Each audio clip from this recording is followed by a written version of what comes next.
finally, it's about damn time. After getting overlooked for the past few weeks, after getting robbed, let's just call it for what it is, Caitlin Clark finally gets the credit that she deserves from the WNBA, taking home Eastern Conference Player of... Just look at that reaction. It was the response of a fan base that felt completely validated. On June 16th, the WNBA named Caitlin Clark the Eastern Conference Player of the Week. But for many supporters, the announcement wasn't met with relief, it was met with a different question. What took so long? That sentiment captured the mood surrounding Clark's recent run. Her performances had been impossible to ignore, and the recognition felt overdue rather than surprising. More importantly, the award wasn't earned because opinions suddenly changed. It came after a week of standout performances that demanded attention. By the time the announcement arrived, the conversation had already shifted. Clark's play had become too impactful, too consistent, and too visible to overlook any longer. The game winner against the Washington Mystics, the game winner logo 3 pulling up from 32 feet, play heard around the world, game winner against the Washington Mystics, tied the franchise record for the most 30-point double-doubles with 3. Would you look at that? Only in her 3rd season, Caitlin Clark already tying the Indiana Fever franchise record for the most 30-point double-double. Let's start with the shot. On June 8th in Washington, D.C., the Fever trailed by 1 point with just 4.3 seconds remaining.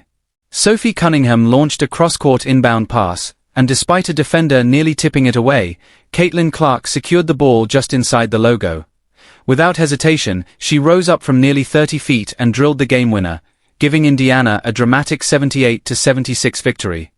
What made the moment even more impressive was the context. Clark entered the game battling a shooting slump, having made just 14 of her previous 50 field goal attempts. Yet when the biggest moment arrived, she delivered. Earns honors after leading Eastern Conference in scoring. Indiana Fever guard Caitlin Clark has been named the Eastern Conference Player of the Week for Week 5 of the 2026 WNBA season. It was announced today. This past week, Clark scored a cumulative 76 points, the most scored by any player in the Eastern Conference, and the 2nd most points scored in the WNBA over the span. Additionally, Clark totaled 20 assists, the 5th most in the league, and added 13 rebounds. Doing all of this while handcuffed in Stephanie White's offense. The game-winning shot grabbed the headlines, but it was only part of the story. Over 3 victories against Washington, Chicago, and Connecticut, Caitlin Clark totaled 76 points, 20 assists, and 13 rebounds. Those numbers ranked among the best in the league for the week and showcased far more than scoring. This wasn't just a great scoring stretch, it was an all-around performance that impacted every part of the game. However, one word continues to drive the debate: offense. The real question isn't whether Clark can produce. It's whether Indiana's offense is maximizing her talents and creating the best possible opportunities for the team. That's where the conversation truly begins. Imagine what she would be doing if she had a coach that said, "Be free, Caitlin. Be free." A coach like similar to Cheryl Reeve, the way Cheryl Reeve is saying, Olivia Miles, just run free. Run free and do your thing. One of the biggest talking points this season has been the idea that Caitlin Clark is being limited by Stephanie White's offensive system. Supporters argue that if Clark were given complete control of the offense, her numbers could reach another level. It's a reasonable discussion, but there's an important detail that often gets overlooked. Earlier this season, after a highly publicized sideline exchange between Clark and White sparked controversy, Clark publicly defended her coach and pushed back against the criticism. That doesn't mean the debate disappears, but it does add perspective. While the Free Caitlin Clark movement continues to gain traction online, the player at the center of the conversation has consistently shown support for her coach and the team's approach. On June 11th against the Chicago Sky, Clark recorded her 22nd career double-double, scoring 32 points while adding 10 assists to aid in the team's 114-106 overtime win. This past week, Clark helped the Fever earn a 3-0 record with results over Washington, Chicago, and Connecticut. 3 games, to be fair, we should have won. 3 games. Now, let's talk about the wins. Against Chicago on June 11th, Caitlin Clark recorded her 22nd career double-double, finishing with 32 points and 10 assists in a hard-fought 114-106 overtime victory. She followed that performance with another win over Connecticut, helping Indiana complete the sweep. Some fans argue those games should have been comfortable blowouts. However, a closer look tells a different story. Possession by possession, the issue wasn't Clark's production. Time and again, she created quality opportunities for her teammates. The real problem came after the pass: missed shots, missed layups, and scoring chances that simply weren't converted. That's the hidden factor behind many of Indiana's close games. Clark is generating the offense. The challenge is turning those opportunities into points. Averaging 25 points per game, 49% from the field, 38.5% from three, 6.7 assists per game, and 4.3 rebounds per game. MVP numbers. MVP numbers. And the 6.7 assists, folks. Those numbers, 25.3 points per game, 49% shooting, 38.5% from three, and 6.7 assists, are the kind of stats that put a player firmly in the MVP conversation. And yes, the argument is valid. But context matters. Caitlin Clark didn't earn Player of the Week in a vacuum. On the same day, A'ja Wilson received the Western Conference honor.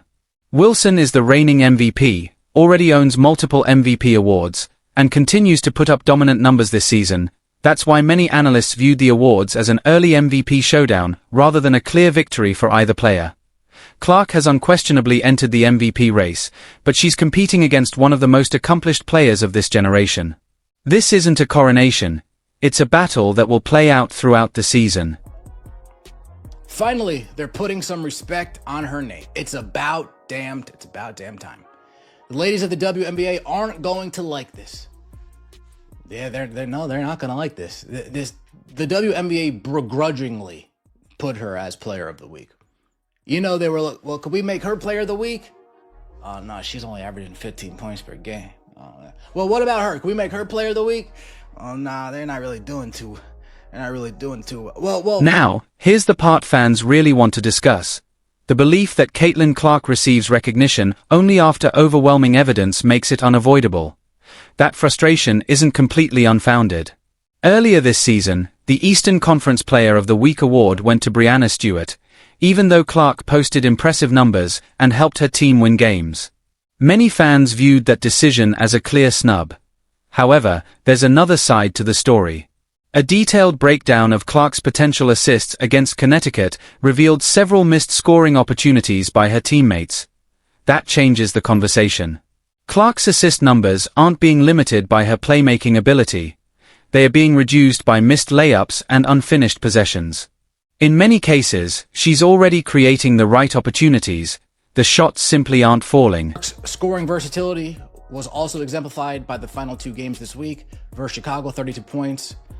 1-3 and 15 free throw attempts. That's disgusting. 15 free throw attempts. Salute. Against the Connecticut Sun, 25 points and 5 3-pointers. The venue is open tonight. I look forward to seeing you all there. Let me know your thoughts in the comment section below. Like the video, hype the video, and subscribe to the channel. That would mean so much to me. See you next time, and as always, take a step back, because this was about more than just a trophy. For weeks, fans argued that Caitlin Clark wasn't getting the recognition she deserved.